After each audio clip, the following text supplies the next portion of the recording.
Hello everyone, welcome back to the channel. तो आज के इस वीडियो में हम एंशियंट इंडिया को मैजिक ट्रिक्स और स्मार्ट कोड के थ्रू इतना इजी बना देंगे कि चैप्टर ऑटोमेटिकली याद हो जाएगा। तो रेडी हो जाइए, रटना छोड़ो, ट्रिक से सीखो, क्योंकि स्मार्ट स्टडी का मतलब है कॉन्सेप्ट समझना, पैटर्न आइडेंटिफाई करना और इन्फॉर्मेशन को लॉजिकली कनेक्ट करना। लेटर वैदिक पीरियड के बाद अराउंड 6th सेंचुरी BCE में इंडिया में एक बड़ा पॉलिटिकल ट्रांसफॉर्मेशन हुआ, जब छोटी ट्राइबल सेटलमेंट्स ग्रेजुअली बड़े ऑर्गेनाइज्ड किंगडम्स में कन्वर्ट होने लगी और इन्हीं पावरफुल राज्यों को महाजनपद कहा गया, जहां महा का मतलब बड़ा और जनपद का मतलब टेरिटरी होता है। इसी समय एग्रीकल्चर डेवलप हुआ, आयरन टूल्स का यूज़ बढ़ा, परमानेंट सेटलमेंट्स इस्टेब्लिश हुए और अर्बन लाइफ की बिगिनिंग हुई, जिसने ऑर्गेनाइज्ड एडमिनिस्ट्रेशन और पूरे पॉलिटिकल कंपटीशन को जन्म दिया।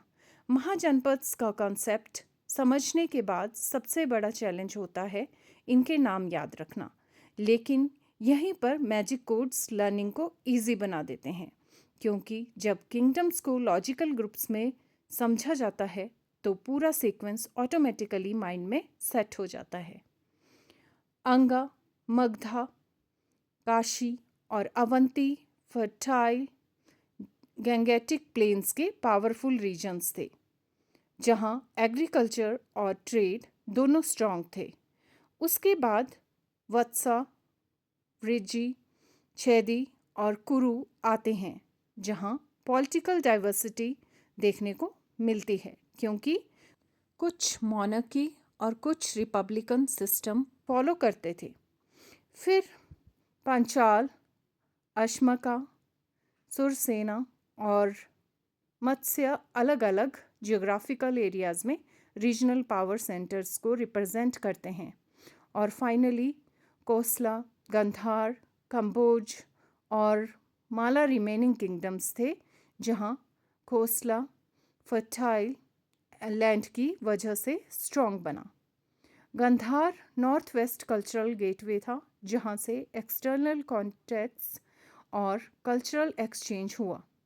कंबोज ट्रेड रूट से कनेक्टेड था और माला रिपब्लिकन गवर्नेंस के लिए जाना जाता था, जो बताता है कि उस समय इंडिया में गवर्नेंस सिस्टम्स भी डाइवर्स थे।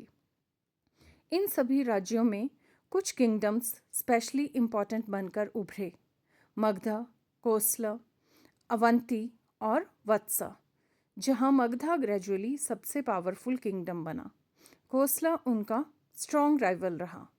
अवंती एक मेजर ट्रेड सेंटर के रूप में डेवलप हुआ और वत्सा की कैपिटल कौशाम्बी एक प्रॉस्परस कमर्शियल हब बनी, जो क्लियरली दिखाता है कि जियोग्राफी और इकोनॉमी पॉलिटिकल स्ट्रेंथ को डायरेक्टली इन्फ्लुएंस करती है।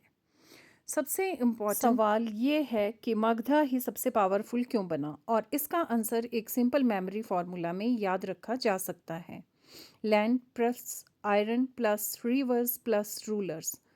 फर्टाइल जलोढ़ मिट्टी ने एग्रीकल्चर को स्ट्रॉन्ग बनाया। नियर बाय आयरन माइंस ने बेटर वेपन्स और टूल्स प्रोवाइड किए। गंगा रिवर सिस्टम ने ट्रांसपोर्ट और ट्रेड को इजी बनाया और स्ट्रॉन्ग रूलर्स ने एडमिनिस्ट्रेशन को ऑर्गेनाइज रखा।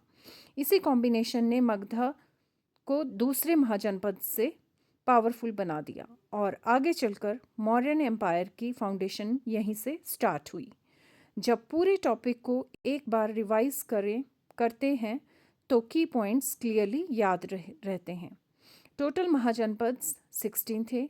उनका डेवलपमेंट 6th सेंचुरी BCE में हुआ और मगधा सबसे डोमिनेंट पावर बनकर उभरा, जो वैदिक सोसाइटी से अर्ली एम्पायर फॉर्मेशन तक की हिस्टोरिकल जर्नी को कनेक्ट करता है।